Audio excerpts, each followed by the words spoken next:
Radio. Cubs Radio.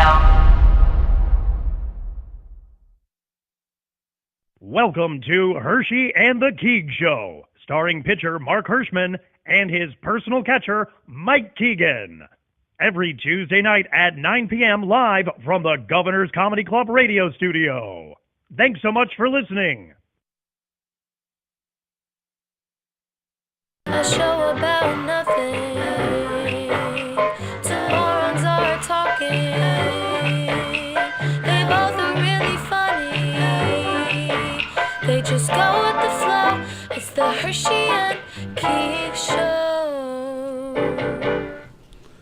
Well, hello everybody. It's Tuesday night, 9 o'clock. That means it is the Hershey and Keegs Show here on Gov's Comedy Podcast Radio, live, YouTube, everything else. Who was the first voice we heard? That was Colin Cosell, Howard Cosell's nephew or cousin. Or He's the announcer for the Met games. He's the public address announcer. He's an actual announcer at Citi Field. Yeah, Colin Cosell. He must be related to Howard Cosell. Or I think it's his nephew, right? Yeah, otherwise that guy's not announcing a dog track.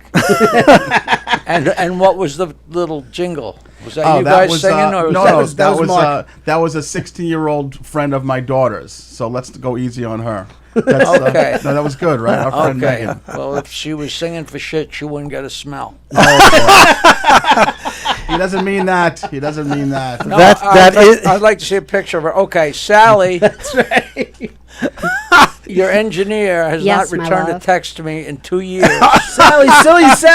They're angry at me because we got offered to do a podcast at an incredible studio that are doing on video, and they give us this whole beautiful setup that you just don't say no to. Right. And I don't want Jimmy and Joe and Sally and Tony and whoever the numbnuts that they threw off their show. Everybody's pissed off. But listen, we're 1,000 years old. You take the bigger, better deal. We wouldn't make shit for doing this, and we're not making shit for doing that. So don't worry about nothing. Now, here's the problem. Let's hear it. Here's what's wrong so far. Yes. We're way too far away from you guys. I was hoping we'd be a lot And we're closer. way too comfortable for a comedy show. You don't do a comedy show on a chaise lounge. Jackie. All right. There we go. Take a chair. All right. I love this. Jackie's going great. rogue. All right. This is live radio. Take a chair. Yep. I love this. And you sit up so you're in the moment. Yes. And you also don't meet... Now what? You're on. You also don't Face meet this the way. guys a half an hour in advance. Yes. So you tell each other your life stories. Right. And then you go on the air. The first 2 minutes of breaking balls is usually the best part of any show. I know we had good content for like 20 minutes before the Right. show We started. wasted it all. And Bales should know better. He does. My Altacaca partner. He is an Altacaca. And right up to 2 seconds before the show, he's being funny, and now he won't do. He won't It's say over. that. Peter was All right. killing before the show I started. was. and- Now, Yeah. Now, is there proof? No. No, we don't have any. now of that let me on just tape. explain about Jackie. He's in a good mood. Yes. All right, and everything is fine. Right. And we feel good. I You told do you. it was not gonna be have good. to explain me.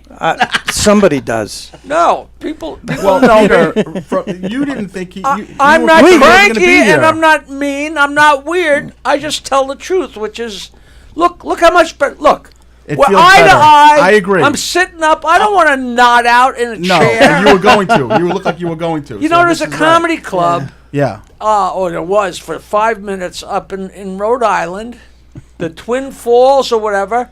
And Darcy Novick, I guess, put it together. It was a Catch a Rising Yes. Star thing. Okay. Her and Craig Nyer. They said, where did you see this room? It's fantastic. And it was in a big casino. And it was a really nice room. And all the chairs were these, like, cupped, whatever you would call those round 1972 chairs where you're sitting up with your legs almost up. Yeah. Like Now, the egg and it was kinda- a whole room full of those chairs. I said, Isn't this great? Isn't this the greatest room? I said, no. everybody's like laid out. It was the worst Like possible. Gynecologist chairs. That's what they were. Gynecologist chairs. They have stirrups on them. We should have gotten that for Dr. Bales today, I think. And they're like, what do you think of the room? I'm not going to say nothing. I don't want to work. Oh, no, this is incredible, you know. I might not have gone with that color with the chairs. Everyone's trying to focus that are not falling out of their chair. Right now, Slide that chair over to Dr. it was Bales, just please, ridiculous. would you? 'Cause All right. comedy's Dr. Bales. kinetic. Yes. You want to be close. You want people. I agree. I banging had into I had each my other. reservations about the couch as well, and now it's all figured out, and we're good now. Whose We're idea good. was the couch? Peter? Well, it wasn't any. It was Pete, it- we had the What chairs was set the up. greatest club of all time? Rascals. How was Rascals Peter set wanted up? It was banquet tables with people banging into each other when they laughed. That's the whole deal. Exactly. Don't sit so close. That's that's part of the formula of a comedy club: intimacy, a cool room, low temperature. Now you guys uncomfortable. are on TV and we're not. Is that the deal? No, you No, said- we're- Jesus, we're right the there. summer's on Just you guys take us also. off TV forever, please. Where Put are it on- we? We on Jack. actually, right up there, we look good. I You're look there. good. You're there. Where's You it? don't Where we don't have a camera? I think that one over there is Yes, pointing at it you, and is. you guys are Just up don't on, put it back on us ever again, Sally. Put it on. Nobody Peter. wants to see me Put and it Mark. on Jackie and Peter the whole time. Sally, where's the camera? Do you see it? You see No, yourself? I see us, but where are we coming from? I think it was the one you said looked like Peter's cock. Ooh, it.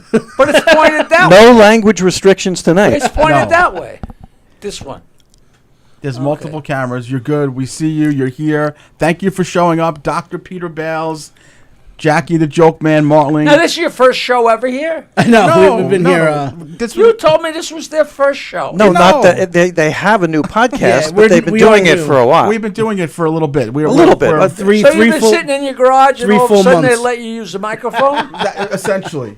pretty much. Uh, It was great. Congratulations. Thank you very much. And- We're So having- now this is, you don't sell diet products, right? obviously keto. You can tell we both sell keto. We can tell. What is you know what? I saw a couple ads for that. You see the ad with Yeah. the big fat guy, and 2 seconds later he's 40 pounds lighter. Yeah, yeah. What is keto? Is it a real thing? everything except for carbs, and it's supposed to boost your ketones, which burn fat. Yeah, it's I'm low. the- It's I'm a the- low you know carb so much diet. about I'm it. the Oh my expert. God. You know, Does it work? My God, how'd you learn all that stuff?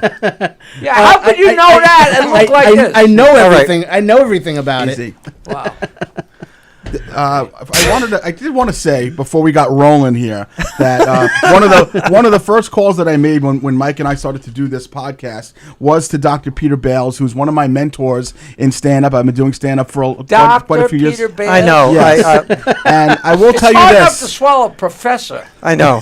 Well, no swallowing anyone tonight, but Sally, sorry. His answer to me was as typical Dr. Bales fashion, gracious, appreciative, whatever you need, Mark. And that is why whenever I hear someone talk about Godfather of comedy or this one or that one, to me it always comes back to Dr. Bales because he has the most humility. He has the most, I'll do what you want and I don't need anything back in return. And I think he's a mensch, a quality person. And Well, just don't expect any laughs. no, I don't. No, the last one we say for you. The humility is always But good. Then we he balance is. each other. You know, there are other people that sometimes will.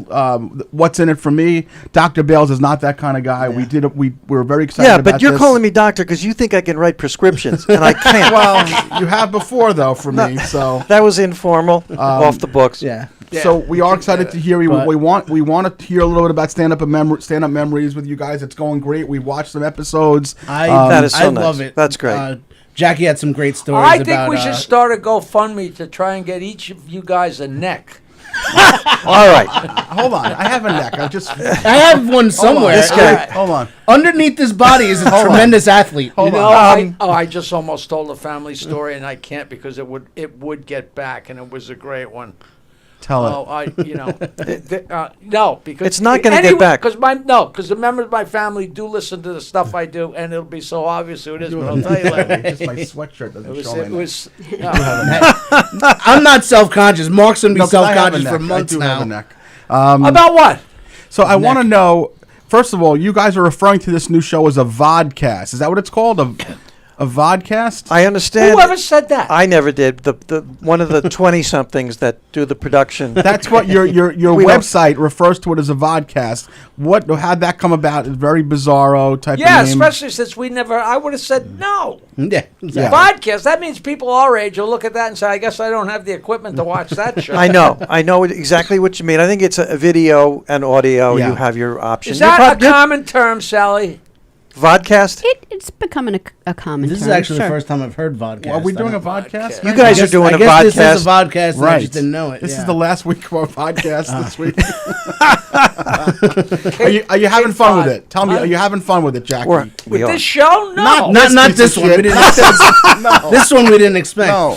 The No, stand-up your memories. show. Your show. Your podcast. We are not only having a great time, but I got a really nice text today from Rory. Rory Rose Rosegarden? Garden. He Oh, said, nice. Jackie, I love stand-up memories. You guys are great. And I wrote back, wow, thanks, Rory. He said, yeah, it really is terrific. Do not stop. That's and very he's nice. like, he's been there and back. Even Yeah. if he's yanking my chain because he knows I'm old and I need it, I'll take it. Exactly. We should tell your audience that's Ray Romano's manager. Yeah, Ray Well, Romano's his manager. and And, he's done many things. I know He's he just very, picked very up funny. our friend Anthony Rodia. He's working with Rory Rose Garden now. Is that right? Yeah. Is he another one of those dietary specialists? Yeah. yeah. No, Rory's But, terrific. He doesn't hit with all of the acts. That But he yeah, I signs, enjoy but- stand-up Don't memories. say that. What, did he sign you? No, very funny. I enjoy stand-up memories because I love the history of comedy, and you guys have had some great stories. Now listen, Remember if you say you listen to it, I'll quiz you and catch you lying, you I'll tell you mother... what, I've heard you had a couple of really good Jackie Mason stories. Oh, The one with the elevator, I was dying laughing. It was Mister. friggin' hilarious. I was at, where was I? I went to some place the other day. You rarely see them anymore. And they had an elevator with lattice. Oh, I love And it. I almost told the strangers in the elevator the story because it was so great. Is that a request? It's a great story. It's a about- great story. If I know you've used it on your show, but it was I was laughing my ass off when. They were interviewing me for the History Channel because the History Channel is doing a whole thing called The Rebels Who Formed America or something. And one of the 1 hour segments is Rush Limbaugh and Howard Stern. So they interviewed me for 2 hours, and they'll probably use one sentence, and that was in an old building. They film wherever they can, Yeah. and they had the lattice. What happened was in 1980 or whenever we had just started and we're trying to get the whole thing together, and we had a successful show in a restaurant in Huntington. And so Richie Minervini and his brother, another guy, got together the funds to start a club. And he ran into Jackie Mason when he was down in Florida. Richie was running around in Florida, and Jackie Mason he'd been just about chucked out of show business for the Ed Sullivan incident, which you would have to Google and go look because it's a long story. But Ed Sullivan thought Jackie Mason gave him the finger at the end of his segment on TV, which he didn't do. Yeah. But so Mason couldn't buy himself a gig forever. So Minervini ran into Jackie Mason, befriended him, and he said, "Listen, we're starting a club up in Long Island." Or maybe after he got to be friends with me, he called him and said, "Would you do the opening week?" So Jackie Mason came and did the opening week at the Eastside Comedy Club, and we each took turns being on the bill with them, which was so exciting. And after about a year, I made albums. I was making my second album at the Eastside Comedy Club, which was the club they started. And Jackie Mason said, you make albums? You're making an album? I said, yeah, we could make an album. Why, you want to make an album? And so we decided we're going to do Election 80, which was going to be about the election with, was it Carter? Reagan and Carter. Carter and Reagan. And just like Jackie Mason's Broadway shows, what they are is his act with a smattering of something else. If it's going to be Jackie Mason's dietary show, it's going to be his act with, how about this fat person? How about this fat person? And the rest of it is just his act. So he's doing Election 80. So we need some political jokes. So he invites us in, and me and a guy named Barry Mitchell, who's still around, and Richie Minervini, and I think one or two other guys, we go in, and we're going to write some jokes for this upcoming album that I'm going to audio tape at the East Side Comedy Club, and we're in his in his apartment, and he's sitting in a chair like I am here, and we're sitting, most of us, maybe somebody's in a chair, but other people sitting on the floor, and he's like holding court, and we're just tossing ideas. But we're all new. We're all so new to this. Like, we're sitting with Jackie Mason, which is like, pinch me, you know, and like us right now. you know, yeah, but like, cut to like, you know, just before he died, you know, you could throw a stone and hit 15 people that had lunch with him that day, you know, that you got around. But back then it was exciting, and we're pitching ideas. And I said something, and I would love to know what the hell I said. But I said an idea, like a joke or a comment. And he said, you just thought of that? I said, yeah. He said, no, that idea just came from your head just now. I said, yeah, well, we're sitting there trying to come up with stuff for, you know, that's genius. You just thought of that. Right now, out of your head, you thought of that. And yay, that's genius. My friend, you are a genius. And I remember sitting there thinking, I'm new at this, and Jackie Mason's calling me genius. Maybe I'm on the right path. Right, here. you're onto something. You know, maybe we should go get some lunch. Come on, we'll go down. We'll go down and get some sandwiches, you know, some ham and cheese, whatever. Come on. And we get up, and we go to we leave his apartment, and he's on the second floor of a Park Avenue apartment. And it's an old apartment building, and the elevator door opens up, and there's the lattice. Yeah. The steel lattice, and the elevator operator, there's an elevator operator, and he pulls it open. We get in, and the elevator operator, the door closes, and the elevator operator closes the lattice and pushes the button, and we go from the second floor to the first floor. And when we get to the first floor, as the guy's opening up the lattice, Jackie Mason says, You just brought us down here from up there? You, my friend, are a genius. And I'm like, well, there goes that erection. The wind out of my sails, yeah. Although I think I did know at the time what a great story it was. Always. Fucking phenomenal. You, my friend, are a genius. You can still hear him. On our podcast, Stand Up Memories, that's exactly what we do. Memories about stand-up, especially Long Island. And to your listeners and viewers, Jackie's mentioning the East Side Comedy Club, the first full-time comedy club on Long Island. I remember that. The first official show they had, I had the privilege of hosting, and I had an awareness, of being introduced and being the first act on that stage. And I stopped at the step right before the stage, and I just took my leg, and I put it down, and there's the first step. I had an awareness even then that this was a very, very special moment. I just put my foot down, went up, and it was a small club. I will never forget the act that he did that night. How could I forget he did it again last night? I did, but I'm changing my order around. Nails party for two. Peter, what was it? 1980? What year was that? 80, I think. 1980. Yeah. Okay. Yeah, it was Richie Minervini is one of the people that gave me my first shot. I was new. He put me up at the Borgata for a week. I was only 4 or 5 years into comedy. Unbelievable. He's a good guy. He's great. He's been around. I got enough stories about him to choke a horse. So back then in those days, 1980, that's when Eddie Murphy was starting to feel his way, or he'd already hit by that point? I told Eddie Murphy in that little tiny back room at the East Side Comedy Club that he really needed to stay in college so he would have something to fall back on. I told a very horrible story today to Matt Nappo. He said his show is coming on to Governor's Radio this week, I think. Yeah, I saw that. I think I saw that. Do you know who that is, Matt Nappo? Yeah, he's starting in the first week of May. Okay, yeah. But he's a great character, and I told him, and I said, I don't know if I should, because he said something about he used to book music acts at the brokerage. And because I was plugging the brokerage, because we're working at the brokerage. Oh, that's why we're here. Yeah, we should Saturday night, we're working at the brokerage, me and Peter. 7 p.m. Saturday night at the brokerage on Merrick Avenue in Belmore. Govs.com for tickets. Right. GOVS.com. And I actually booked the shows at, I guess it must have been Gary Smith. I knew the place as Corky's Music Box back when I had my band.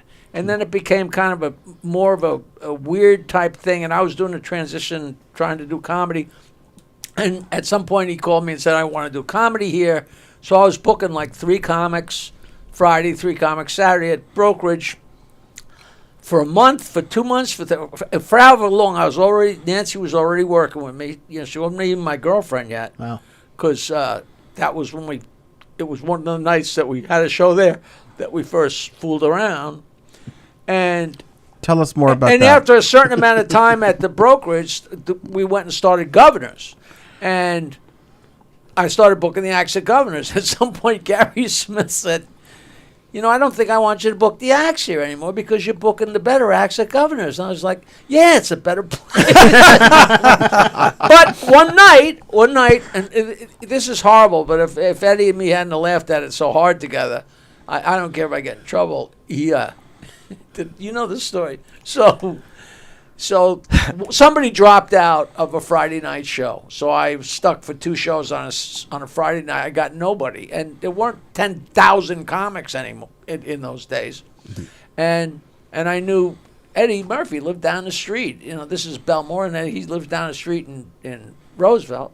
So I called Richie Tinkin that owned the comic strip and the comic strip South, who's been my dear friend. The first time I met him, I dragged Rodney Dangerfield into the comic strip South in Fort Lauderdale. Wow. And Richie was endeared to me forever because from then on, anytime Rodney Dangerfield was in Fort Lauderdale, like a moth to a flame, he'd find his way to that stage. That's right. Because he needed that, and it was a gold mine for everybody. So Tinkin loved me. So I called him and said, Richie, listen, I'm stuck. I need an act. I don't know if it was for tonight or for tomorrow night, but it was very soon. You think Eddie would, come and do the brokerage? He said, last week he did CW Post for $10,000. And I said, well, this doesn't pay that much, So, but he got him to do it. He said, yeah, he'll do it. I'm sure he'll do it. And Eddie agreed, and Eddie came over. That's great. And he did both shows. And, he didn't knock anybody dead. He just did his stuff, what he does, and people liked it or didn't hate it. The racist South Shore's like, oh, what's he doing there? Yeah. And but when he got done after the shows, we were standing around. And he came up and said, Jack, how much am I getting paid for tonight? And I said, $100. And he said, $100, Jack? That's slave labor. And I said, lest you forget. And he said, Jack, you're crazy. That's all he ever said to me. And all the times I ever saw him, he said, Jack, you're crazy. Such a nice guy. I remember coming back from New Jersey from one-nighters, and he would fake that he's asleep in the back of the car so he didn't have to chip in for the toll, which was then 75 cents. Oh, Yeah, just right. great. Just great. Years later, for whatever reason, I did some kind of charity thing at the China Club. And we had the Channel 9 show, the Howard Stern Channel 9 show, which was off the charts crazy. Yep. It's like 89, 90. And Murphy was at the China Club. And I walked over to him, and he came over and he said, Jack, that Channel 9 show is the funniest thing on TV. And nope, I'm not doing the show. He nipped that in the bud. Lest you forget, I'm not doing it. Lest you forget. So, that's, I learned something from Eddie Murphy at Rascals in New Jersey. He used to come in and try out material in the West Orange Club. And he got off stage and he was frustrated. And he turned to me and he said, how do I know what's funny? They laugh at everything I say. And did you tell him you'd have no way of knowing that? Right. No, I didn't really mention that. But You teed me up. I did. I set you up for that. Now, this is in the time when you started doing blackface. All right. I'm distancing myself from this entire conversation. We had a good run, 2 months Yeah, of this this was show. pretty We're good. fine. No, Murphy is a very good guy. Who's still around? Clint Smith is still around. Eddie's good friend. And he keeps threatening to come to this, to come to that, and he never does, Yeah. But, maybe he'd come in and do your show. You never know. We're not really doing guests yet. We had one guest, and, but it'd be uncomfortable because you're going to have Clint on, and we're going to ask about Eddie, and it's It's too because it turned into weird. the Eddie show, yeah. The Howard Stern show did live from London we did a week from Abbey Road Studios, like the actual room where the Beatles did those songs. Yeah. And we had all these great guests. It was the Princess Trust concert, which was a big concert at the Albert Hall, and it was like Eric Clapton and the Bee Gees and Elton John. It was a crazy, and different radio stations were up in the catacombs, interviewing people, and you had all these great people. And one of the guests that, the Stern Show was still at the point where, like, I ain't doing that show, man. I ain't doing that show. And Gary booked, at the time, Bill Wyman, who was the bass player of the Rolling Stones, was banging a 14-year-old girl. And Gary booked her to come on to the radio show. And they're getting ready to have her come in to be on the show, and her manager or whoever was repping this 14-year-old bangee said to Gary, listen, she doesn't want to talk about Bill Wyman. And Gary came in and told Howard. We all went crazy. Like, all right, well, let's ask her how's her homework coming. Right. Exactly. And that's honest to God, too. She wow. doesn't want to That's discuss amazing. Bill Gentlemen, Wyman. can we hilarious. ask your viewers maybe to take the children out of the room at this time? Oh, they're gone. What already. They know already. You could say, I didn't curse. I said banging. No. Banging It's just the 14-year-olds. idea of the 14-year-old Yeah, it's totally girl. good. It's fine. It's fine. It's It's fine with nothing- these guys. Did you Yes. know what banging somebody was when you were 14? Did you know what it was when you were 8? Come on. I'm still actually unclear. If that was off color, I apologize. No, such It's thing. not. There's no off color such here. thing. Look There's who no- you're talking to. People That's that right. watch us don't You're have just talking children to the no anyway. neck. I This just doesn't don't want matter. you to chase all the 14-year-olds that I invited to watch the show. I'll have a 14-year-old in here next week. I'm fine. I have a neck. I Okay. have a neck. That stuck with you. What about when Wait! when East Side What do you Comedy? mean? Hold on. When East Side What Comedy Club. 14-year-old? No, I would No. like.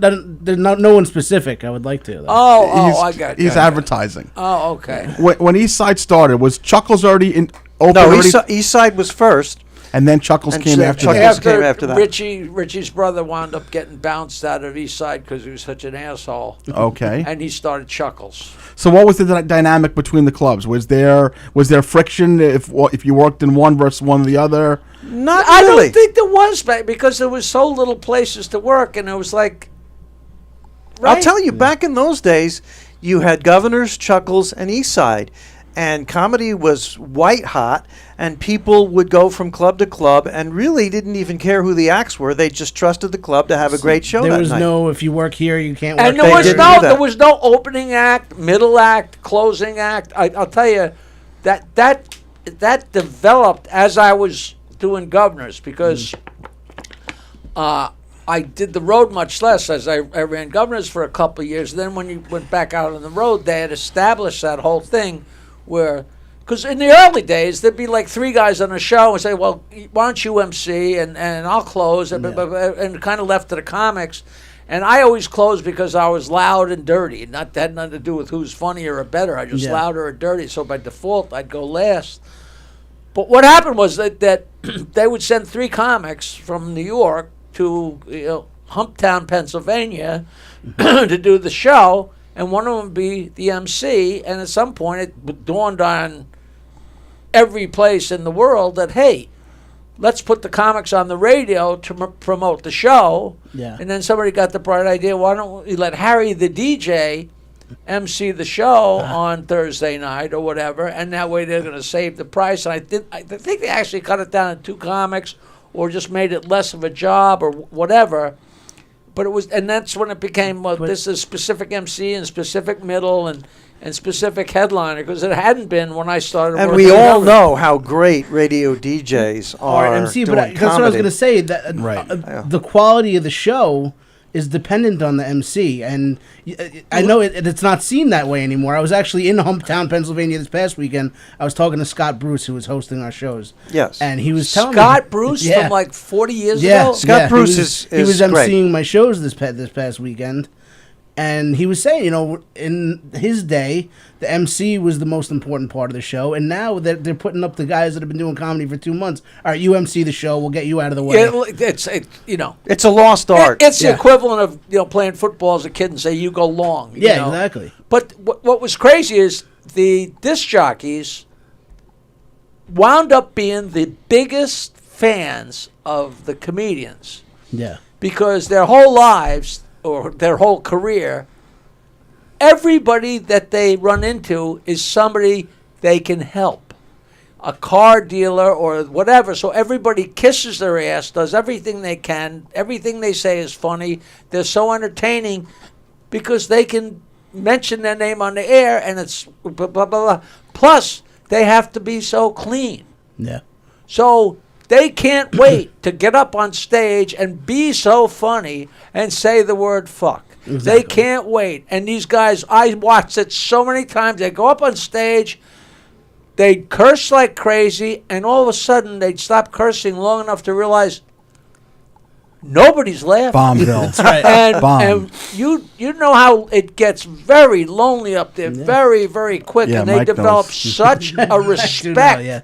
Because it's so easy to goof on comics, but the biggest audience for comics is people that have ever tried it. Yeah. Because Yeah. it's crazy. It's hard to be bad. Yeah, Just to go up there and go 15 rounds with the champ. Impossible. In fact, if you're starting in comedy, I know of a comedy school called Stand Up University. Oh, is that the one with the doctor? There's a doctor who No, I teaches don't at go- Stand-Up University. But that is... Stand Up University at the brokerage, Is there a doctor with a standupuniversity.com. The idea is that we all remember our first time on stage, Yeah. and it's scary, and it can be traumatic, and we help people who've never done comedy before do their first show in a positive It builds a atmosphere. great foundation. I'm sorry. I mean, I was pretty good coming right out of the gate, so I'm not going to agree. Well, so it's interesting. I was not, and my first time on stage was July 13th, 2010. It was right here at Governor's because They're still talking about that. They They certainly are. And I will tell They're you all that saying I still can't believe we didn't talk them out of it. it was very surreal, and I was dealing with. I had a fear of public speaking. I never really told you about that, but from my professional standpoint, I could not talk in public. And the class, what it did for me more than anything, from a professional standpoint, was enabling me to be able to talk not just in front of hundreds of people on stage at a comedy club, but also from a work standpoint as well for my day life. So I would say that if you're looking to do comedy class, Mike. I will be signing up right after this. Stand Up University is a fantastic life changer. It was for me, and I am certainly. It's no secret. I am extremely fond of Peter Bales. Oh, he's you're a great too nice. person. You know, great the teacher. whole public speaking there, not just being a comedian, but just being able to address people, or Yeah. even like if you're at a party and all of a sudden you got to tell somebody their lights are on and turn around and addressing people. We talked about this on the show. It's the whole concept of facing the wrong way. Right. You're looking this way and everybody else is looking this way. Right. And it's a whole weird deal how some people there's so many stories, like General Patton could walk in, or maybe it was Douglas MacArthur, one of them could walk into a battle, naked, with guns firing and tanks shooting at him, but the idea of standing up in front of 200 soldiers and giving a speech, he couldn't do it. He was petrified, which is so hard to wrap your head around. Yeah. But it's a very scary thing to some people. Jackie, I was always curious. So 8 inches. You no, that I knew about I knew already. it, I read that one in the book. You started with Howard in '83. How did your comedy career on Long Island? Did you stop performing as much? Were you performing more? What was the transition? Well, like? I was a musician and not a good one. And when my last band broke up, I knew every joke in the world. I just always did. They always stuck in my head. And I knew I wasn't going to get a job. So what am I going to do? Instead of playing guitar and telling jokes, I'm going to tell jokes and play guitar. And I started doing that. And there weren't any comedy clubs, so I produced shows at every little crack and cranny. And I made an album at the first place that me and Richie started, Cinnamon. I made my own comedy album, made another comedy album. So I was constantly at it, we started Governors, and I recorded an album at the East Side Comedy Club. Then I recorded an album at Governors. So by 1982, I had 3 comedy albums. I wasn't any better or worse than anybody else, but I had these albums, and I sent them blindly to Howard, and they liked them. And all of a sudden, I'm a guy they just came to New York from Washington. Here's a guy with 3 comedy albums. He must be somebody, and I'm certainly wasn't going to tell him I wasn't. Yeah. But I was just working 1 day a week, so I was still doing whatever jobs I could get. And Rascals Comedy Club got the bright idea, like, why don't we have open mic night on Tuesday? So when I do the Stern Show on Tuesday, I can announce I'm going to Rascals. You get a plug. You sell lots of seats and booze. You can pay me some money. And so I did that.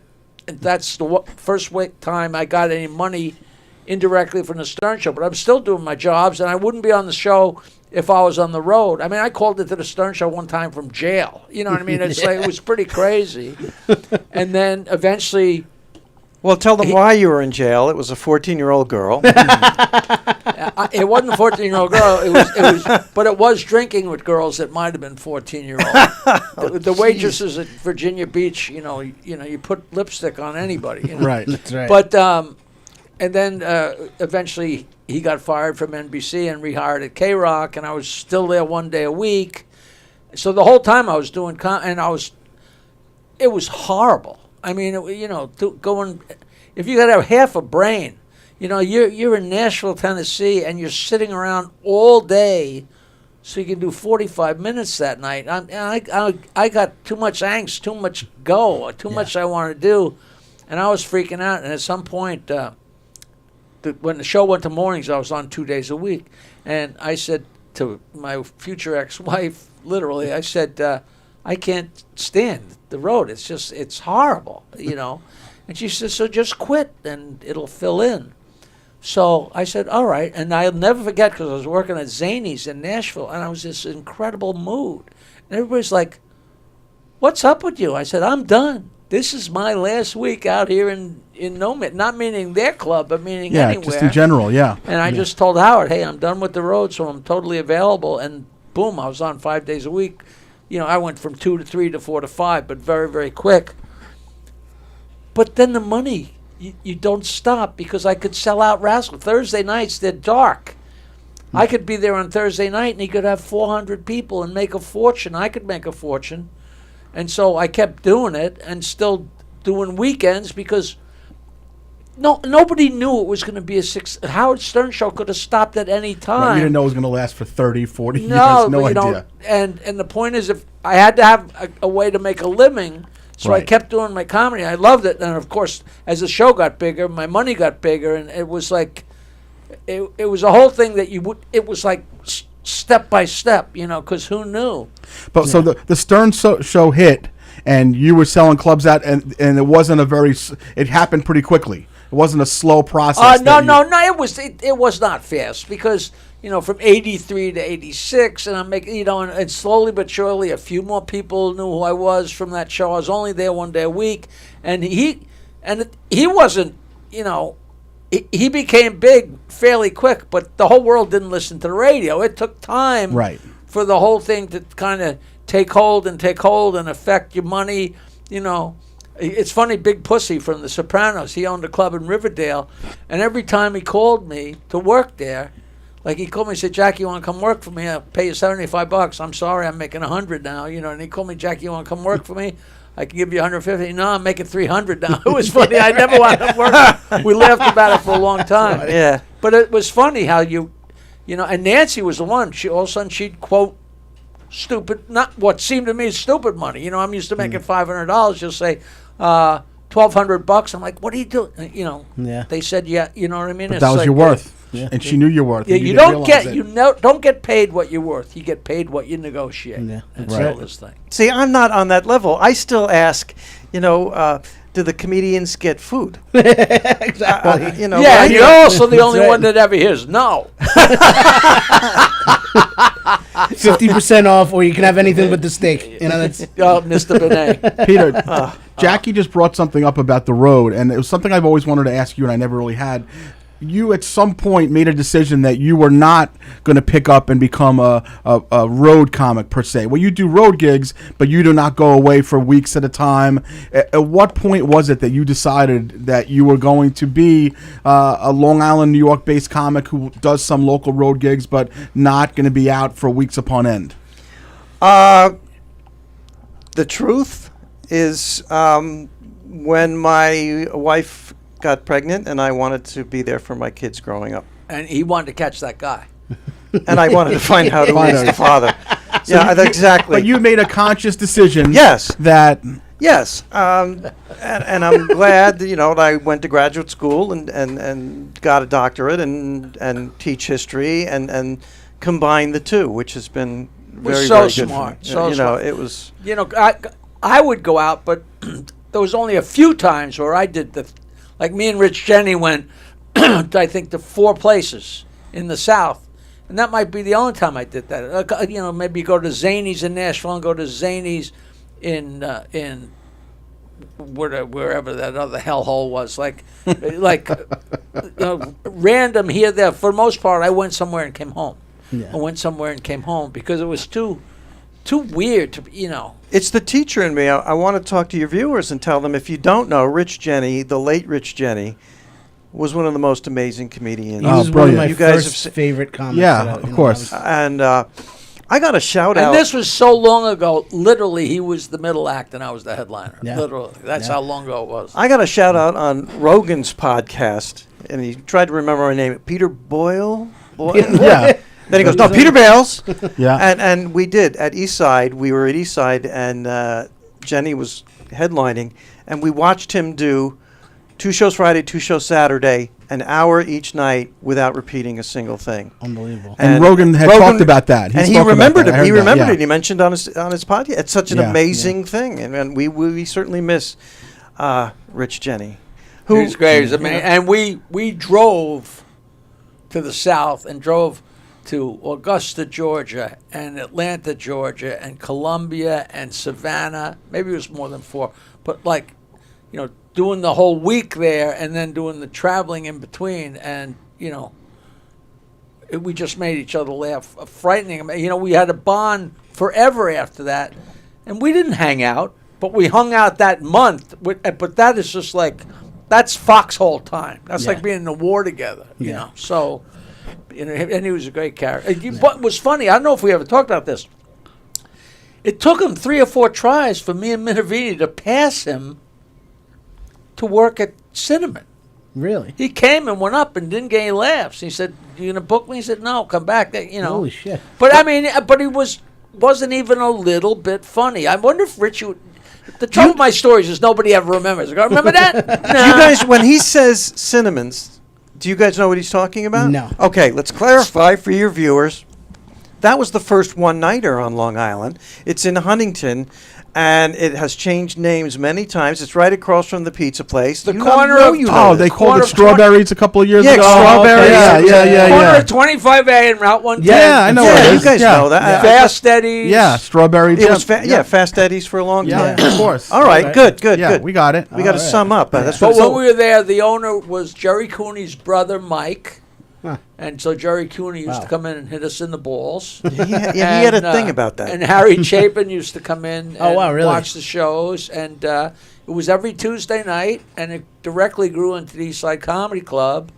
I had a guitar and an amplifier and 2 extension speakers, and Richie was going to be the MC, and we finagled to do it. And we'd set up the equipment, and he'd MC the shows, and we'd have the comics, and I'd go on last and go forever and ever with my guitar singing and being an idiot. And from the word go, and that's why I started the 516-922 wine joke line. Yeah. It's still going. Yeah. Was to promote that show because we didn't have any money.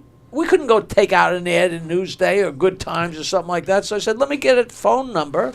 And say, hey, why the chicken cross the road? By the way, we'll be at Cinnamon tonight. You know who loved comedy back in the day and used to show up at the shows? The Stanley Cup champion many times Islanders. Those guys used to show up all the time. Yeah. They loved the and show. that was in their heyday when that was in their heyday. And Yeah. I knew nothing, yeah. nothing about hockey, but all of a sudden here's the world champion guy. They and would hang out. They would hang out. Really? These Oh, guys it's are phenomenal. so great. You know, I did mud wrestling with Butcher Goering and Clark Gillies at Holy Rum shit. Runner. Like I was the comic, and I we're fucking hate comedy now. we're mud wrestling with We need girls Mike and Keegan mud bikinis. wrestling. I need the mud That's wrestle what we need. somebody. Yeah. I still don't know who did what. I mean, Wow. I don't think the guys. I think the people came in and watched the watched the Islanders mud wrestle Mud with wrestle. the girls. Not like Unbelievable, you yeah. paid money and got This is to like, mud was it wrestle. Stripes? Would you both say that Richard Jeni, if you had to pick a Mount Rushmore of comics that you guys have worked with, that would he be on the Mount Rushmore? Richard Jeni? You can't do that. You know, I would say probably yes, but it's everybody. It's horse races, right? I've Like, always tried to do that, Well, but it's who's always like fu- I forgot that would about be this hard. guy. That would be really Yeah. hard to do. You know. I mean, it's like asking you one movie that's your favorite. Yeah. I can actually answer Shawshank that. Redemption is my favorite. Really, Yes. my favorite is Son of Flubber. No, Oh. no, seriously, my favorite movie, if I was That's to what Mark answer, calls me. Lawrence of Arabia. If I had to pick one movie, and you got one, if you can only pick, Is it because it's hard. you like Peter O'Toole's eyes? Oh, Bales. Oh man, Oh, you know me better than I want to admit. They were Lawrence like of Blue Arabia. Oceans. Yeah. My God. I had a You know why? Oh, he's the only one that ever made it all the way through that movie. Oh come on, it's brilliant. Oh, please. All right, and if you had to ask me who's my biggest influence in comedy, I'd have to say Robert Klein. Yeah, I love Robert Klein. And And you've worked with him recently, I know, or not that long ago. Is that not right? that long ago, Yeah. and he's still amazing to this day. Phenomenal. And when I started at the comic strip, the MC was in charge of passing people on audition night, and the MC was Jerry Seinfeld. Oh wow. And I became friends with him. In fact, I rented from him. He went to California, and I took over his apartment on the Upper West Side. And his girlfriend. And it's Take a bow! okay. Thank you very Yes. much. Good job. Let's not You follow know, up it's so on funny. that. There was a club on Long Island called My Father's Place, and it was always hard to talk to people about because I used to work at my father's place. Father had a place? No, it was the name of. I know. It was like Abbott and Costello, and the whole world worked there. Yeah. And I forget where I was, whether I was at the East Side or some place where I was going to be in proximity to Robert Klein, you know, and meet him for the first time, and like you don't want to go up and say hi, I'm a comic, you know, what am I going to do? And I got this bright idea, and the guy who owned my father's place was Michael Epstein, who was known as Epi, who is still around. And I just walked up to Klein and I said, "Hey, Epi says hello," and he looked at me and said, "How much he beat you up for?" And we're friends ever since. You know. It was just amazing. Speaking of Epi in my father's place, I do have a story. They reopened recently in Roslyn, and they since closed again. Yeah, But- same night. Yeah, pretty much, exactly. I was there within the month that they were open. I was opening for Al Jardine from the Beach Boys. And I remember we were in the green room, there was a female in there, I forget who, but she said Jackie Martling might be coming down, and she ended up calling you, and we're in the green room, Al Jardine was very conservative, very modest, and she was on the phone with you, and you said, I can't make it there, but tell Al Jardine that I used to bang chicks to My Room by the Beach Boys. Is that a true story? That's a true story. This is maybe 2 years ago. And I'm dying because he's like, yeah, I used to bang chicks to In My Room by the Beach Boys. And I look at Al Jardine, he's like, oh my. What's really funny is that's an incredible song. And in the days when that was hot stuff, I wasn't. I probably didn't have sex with anybody for a year or two after, or maybe those are the days where if you had sex, that was a good year. But Yeah. that song, and this is going to sound so weird, I used to get, not fights, but the guys at the Stern Show used to call me gay and call me names because when I went to high school, you had gym, and after gym, you took a shower. Yeah. That's You know, right. with all the guys, and then Yeah. you came out and toweled off and put your clothes on, and they're like, "You took a shower?" Like, well, didn't you have gym? He said, "Yeah," but they would stand behind their locker and get. I'm like, that's what's weird. That's kind of gay, You yeah. know, and then Scott, the engineer, came in and said, "Oh, where I went to school, I think it was in Queens."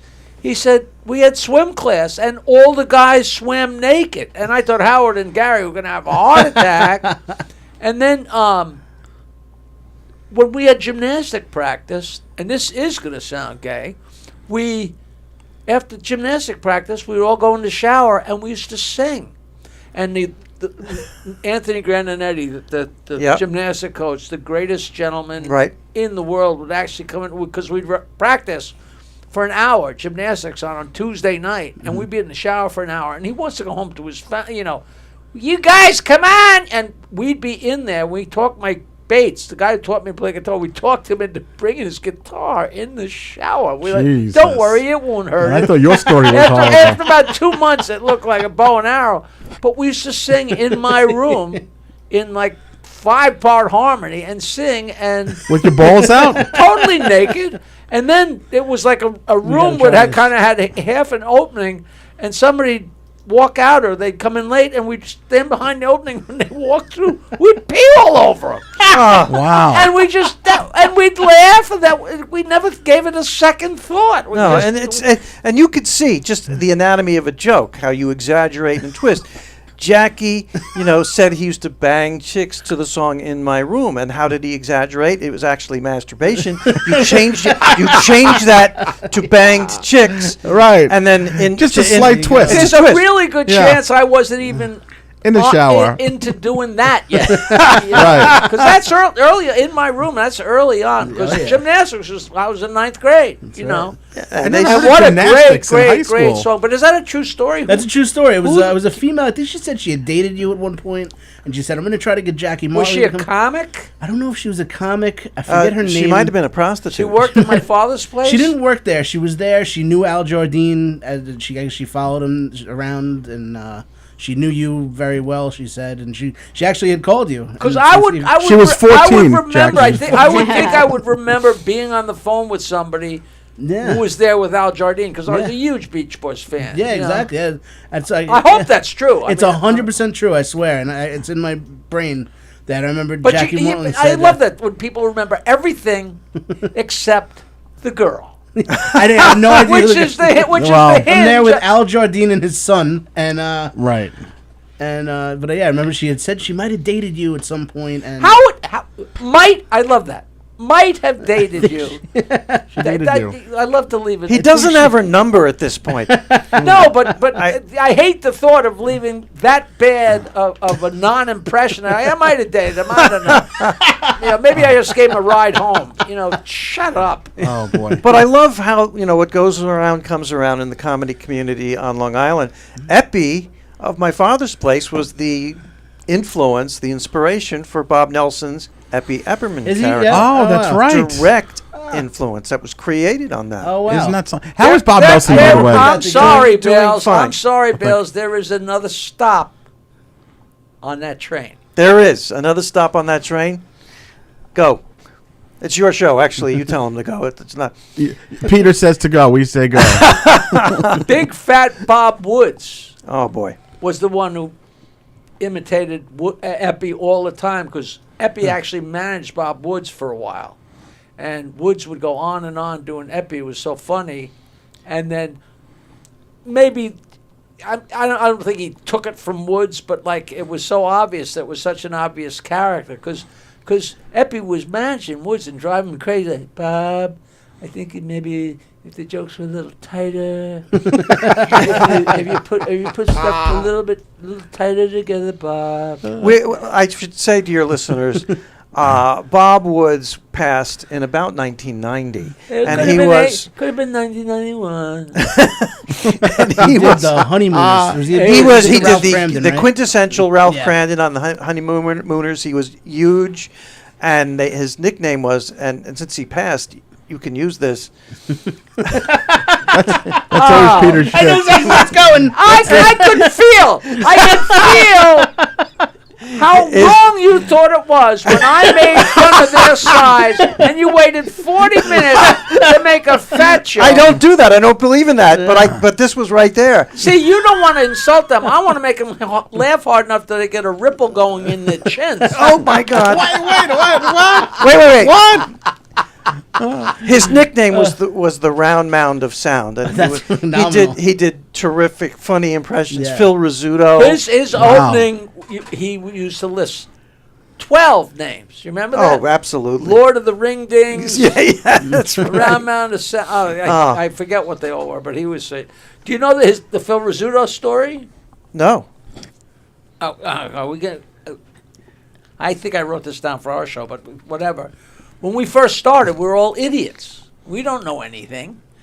And I got the gig. There was a guy who booked shows the same way as I did. He had an amplifier and speakers, and he would get a club and hire the comedians and get $250 and give you 50, give you 50, give you 50 and keep 100, or 50, 50 and keep 100, whatever. Producing shows.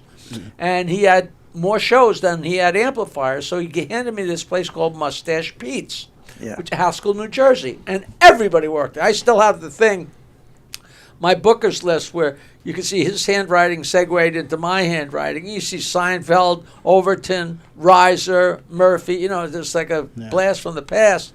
And we first started working there, and Woods did Phil Rizzuto. And he'd only done it on Long Island. And here we are in Haskell, New Jersey. And he gets up there and he goes, "I'm Phil Rizzuto for the Money Store. If you live or work in New Jersey, good luck. Holy cow, does it stink in that state." And we're in New Jersey, and everybody's like, "You mother." And all of a sudden the light bulb went on, like, maybe not. That was how he did. He said that on Long Island, and he just automatically said it. Never dawned on him that he's in New Jersey. That's phenomenal. Jackie, if I tease a couple of my favorite Jackie jokes, you think you'll be able to nail them? You got them, right? I don't think so. Hold on, I'm going to tease. The girl with diarrhea walks into the doctor's office. "Doc, I got diarrhea. Can I take a bath?" "If you got enough." I just told that story the other day to because was it on our show? Somebody said, "Does anybody ever tell you a joke you never heard?" The guy stopped me after a show I was at and said, "I got a joke for you. I know you heard them all, but I want to try this." And he told me that joke, and I fell down. And he said, "You don't have to pretend." I said, "Listen, I never heard it before. That is maybe that's so amazing, because that's the most disgusting joke in the world, and I can't use it on stage, because if I do, it slows down my show. Because for a few seconds after that, people are still like, oh, and they miss the setup to the next joke. So I can't use that in my act because it's too dirty. Yeah. But you can tell it on the radio, right, terrestrial radio, and you can tell it to a 5-year-old. It's so disgusting, but you can tell it to your grandson because it's a duty joke. Can you tell this one on the fat woman with the smelly feet on the elevator? You can tell that one? You know the joke? The guy's on the elevator with a big fat broad, and he says, "Lady, can I smell your snatch?" And she says, "No." He said, "Well, that must be your feet."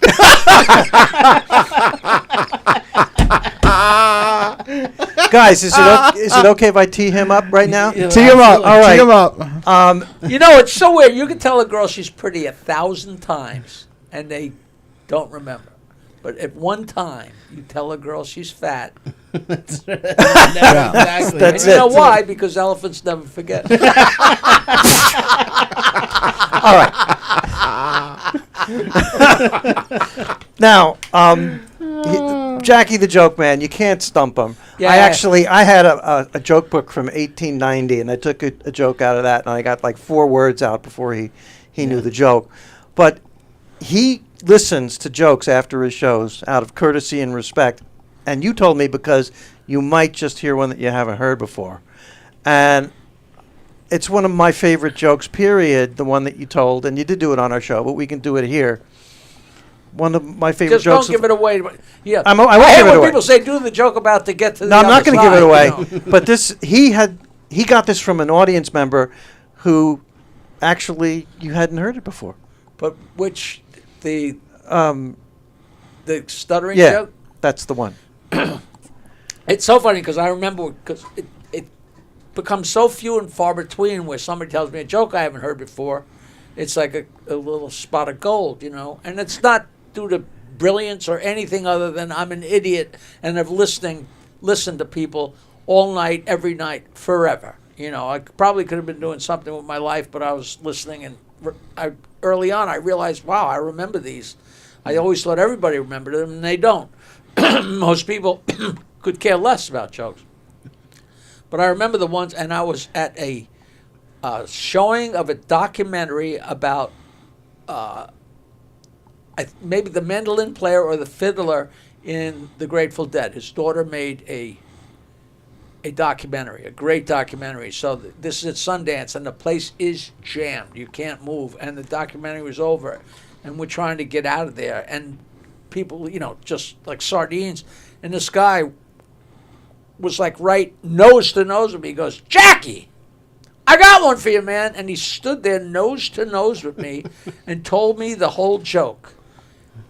And I used it every night since like 2001, and it was just a great, great joke. And there's different versions, but the way he told it was sometimes it's just right. It was, and I'm sure you guys heard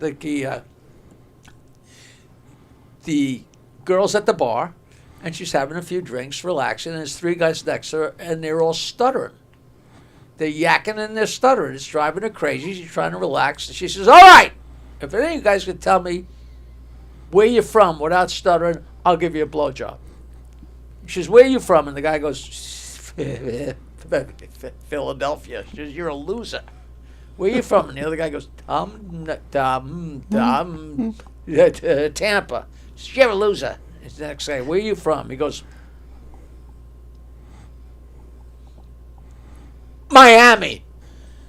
She's very good. She undoes his pants, pulls down his pants, his underwear, kneels down, sucks his dick. Just as he's having an orgasm, he goes, "Beach." And we're standing there. People are trying to get by, and I'm roaring. Saying, "You really haven't heard that? You really haven't?" You know? Oh, that's amazing. And I think of that guy every time I tell him. That's You fun. know, it's really fun. That's a joke. Crazy. Oh, I love it. Phenomenal. Yeah. So fun. We are very appreciative for both of you coming on. This was phenomenal. Thank you so much. It means the world to us. You don't want to hit a lie detector robot? Of course. Yes, we do. The guy works at the CIA, and he comes home and he says to his wife and his son, "Come in the kitchen. I want you to see what we're working on." And they walk in the kitchen. There's a robot there. It's a lie detector robot. And his kid and his wife are like, "What?" He says, "I'll show you." He says to his son, he says, "So what'd you do after school today?" And he said, "I did my homework." And the lie detector robot smacks the kid, right? And the kid's like, "Oh, Jesus." He says, all right. I went to Eddie's house. We watched a movie. "What'd you watch?" "Star Wars." And the robot smacks the kid. He says, all right. We watched some porn. His father says, "Porn? When I was your age, I didn't even know what porn was." And the robot smacks the father. Okay. So the mother goes, "He's your son, all right." And the lie detector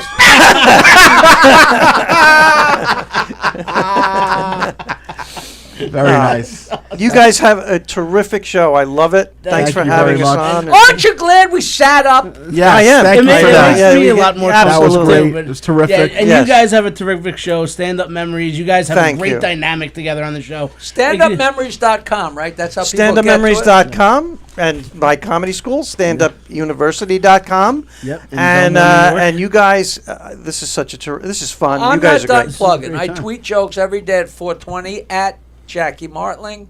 516-922-WINE is still dirty jokes 24/7 for 43 years. Yeah. For no reason whatsoever, and no, I don't make money from it. And all my gigs, all the ticket links are on jokeland.com.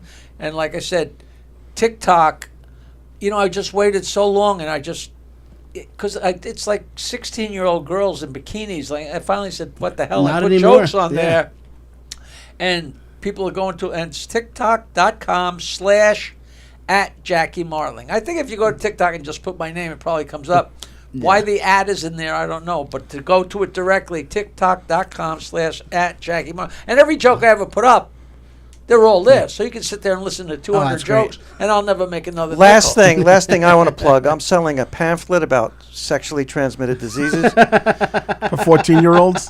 And you know, it really sucks that I pose for all those pictures. I get nothing. Well, I'm going to let Mike close it out, but I do. There is one thing I want to plug. As you guys know, the person who helps us book guests very frequently, Rich Kleiman, his wife is a Crohn's and colitis survivor, and she has asked me to talk about the Crohn's and Colitis Walk. That's this Sunday. It is at 1 o'clock at the Belmont Lake State Park, not to be confused with Belmont Racetrack, where I will be. Check-in and the festival's at 12, 1 o'clock. And as a matter of fact, the MC of the event is Rob Bartlett, who is also a Crohn's and colitis survivor. So if you guys are around this weekend, a nice Sunday, you take a ride over to Belmont Lake State Park and contribute to the Crohn's and Colitis Foundation. I like your shirt, by the way. And my shirt. This is my new Hershey and the Keegs Show shirt. We're testing it out to see how it works. See how durable it is? Yeah, but you got to be your guy's size to wear that stupid shirt. Right, that's right. There's a lot of two giant heads on there. Everybody else I'd have a head under each armpit. But I do want to thank Peter and Jackie for coming. Two guys that inspired me. I always tell Peter, like, one of the You don't want to hear about Grandpa touring Pennsylvania? Of course we do. So Grandpa's with his grandson in Pennsylvania, and they're sightseeing. He says, "Sonny boy, you see that field over there? That's where they fought the Battle of Gettysburg in 1863. And you know, Sonny boy, there's a lot of people say the Battle of Gettysburg was the turning point of the Civil War." The kid says, "Duh, Grandpa. Tell me something I don't know." He said, I could fit my whole fist in your grandmother's asshole.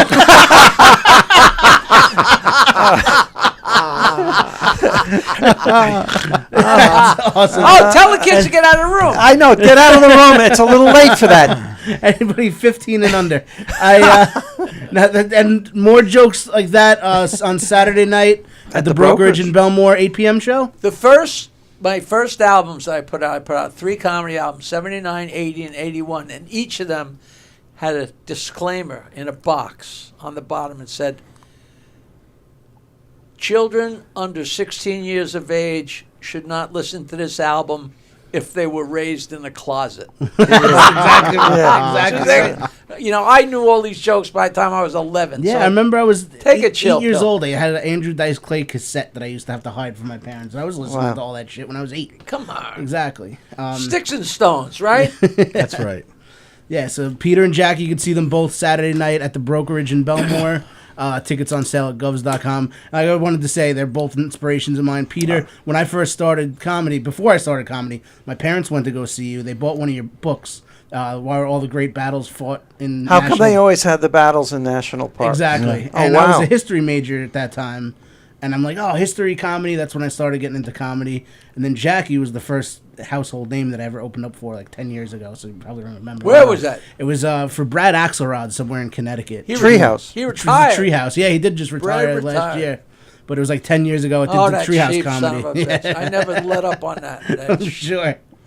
But it was great working with both of you tonight and having you on here. Yes, thank you very much. Friday night, you could see, I'll be here at Governor's in the main room with Kevin Brennan, and the lovely Carla Okerson will be hosting that show, my girlfriend. Your job is to find out who was the woman at the Al Jardine show. I will. I'm going to try to find out who that was. And you were opening for Al Jardine? I was opening for Al Jardine. He was doing the Beach Boys stuff with his son. Like a and 5-piece band? Or is it, was just him? It was just him and his son and a drummer.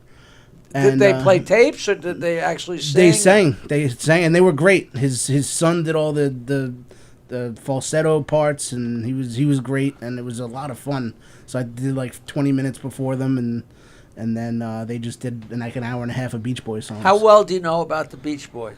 I've seen them live. I've been a Beach Boy fan forever.